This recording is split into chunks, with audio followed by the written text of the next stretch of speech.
So this is a program for understanding functions.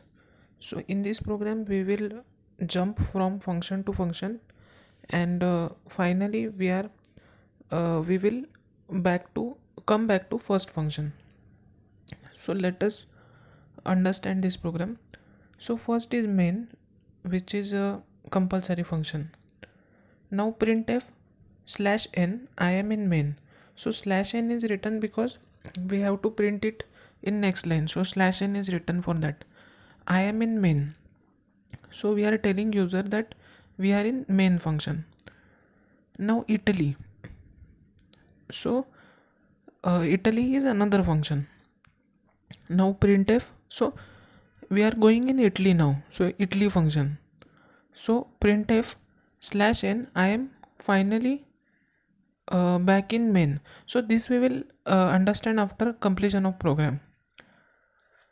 Now Italy. So in Italy we are printing f slash n, I am in Italy. So uh, user will uh, receive that message that I am in Italy. Now Brazil, printf slash n, I am back in Italy. Then Brazil, printf I am in Brazil. Now after Brazil we are going into another function which is Argentina. So after Argentina, printf slash n, I am in Argentina. So let us look at output of this program, then again we will study this program. So output of this program is first is I am in main, then I am in Italy, then I am in Brazil, now I am in Argentina, I am in Italy, and I am finally back in main. So again we are noticing this program.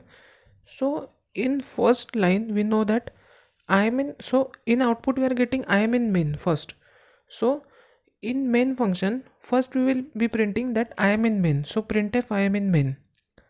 Now we are going to Italy. So Italy function. Now in Italy we are printing f slash n, I am in Italy. So we will print that I am in Italy. Now for Brazil.